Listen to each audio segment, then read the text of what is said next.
I mean, I'll give a great example. It's like, okay? It's horrible no matter who does it.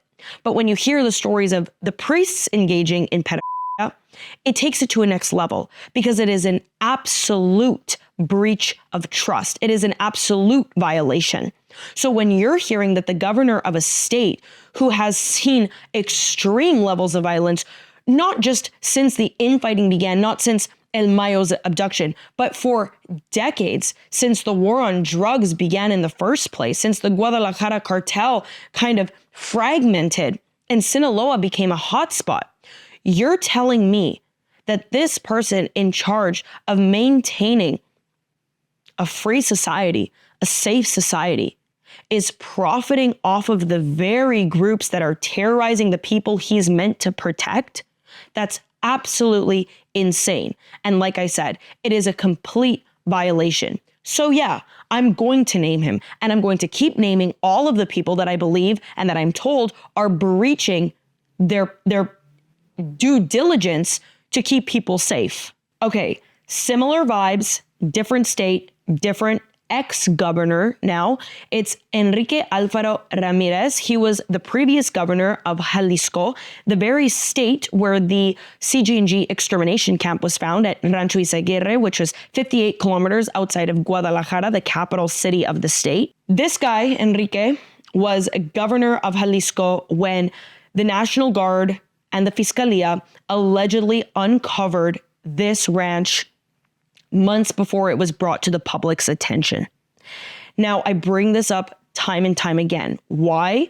Because despite all the conspiracies that people have created about this, that it was fake news or that it didn't really exist or the purpose was different, so many victims and family members of victims have come to light that if their stories are true, this is an absolute tragedy.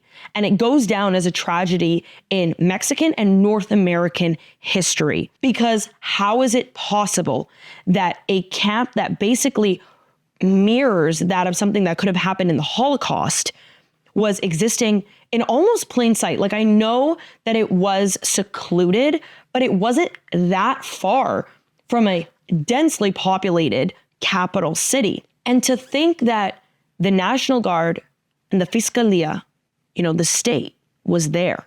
They knew about it.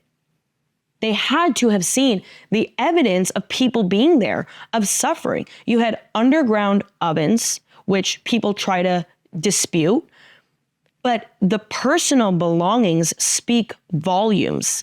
I mean, when I'm looking at these images and when I'm being sent images and videos of notes from people saying, I love you, Mom, I'm sorry, and, this is where I'm going to die. This is where I came to die.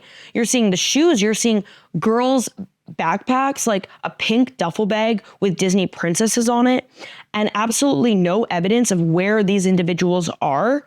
That's a tragedy. That's a national tragedy. And it was covered up. It really was, because National Guard and Fiscalia being there and none of this comes to light. Sure, they saved a few kidnapping victims. They arrested a few people who were doing criminal things at this spot.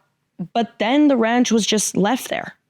This camp was left for the searching mothers to show up on an anonymous tip and bring all of this to light. So Enrique, previous governor of Jalisco, is definitely on the U.S. watch list, especially because his state that he previously governed is the home base for the Jalisco New Generation cartel. And like we just mentioned, the woman who was indicted was working as an associate for the CJNG. The United States knows that the CJNG not only has now aligned with the Chapitos from Sinaloa, but is also one of the most powerful and dangerous cartels in Mexico, controlling so much of the transnational organized crime and drug trade. This man, this ex-governor, is, I would say, probably one of the top persons on the list. Because in order for this group to take over and have so much power and garner so much support, there has to be high levels of corruption, impunity, and people getting paid off. And the governors are probably the first people that I would point my finger to. I'm not going to exhaust this list because it really goes on. And each day I'm getting more names, more information, and more details about exactly who could be on this list and why. And I truly believe that the United States list is also perpetually growing. There is no end. And I think that it's going to keep going until no stone has been unturned. For a lot of Mexican people, this is probably some of the best news, because I think that at the end of the day, even though Mexican people, especially those who are victims of organized crime and victims of cartels in any way, whether that's violence, whether that's losing money, whatever it is, they want to see an end to this. And they see, of course, the cartels as the enemy.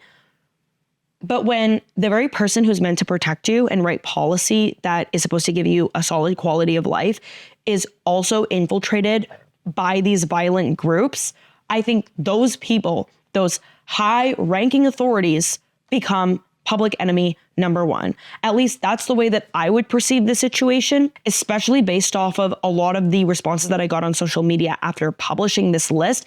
I've seen Mexican people are tired of this. They want clean people in government.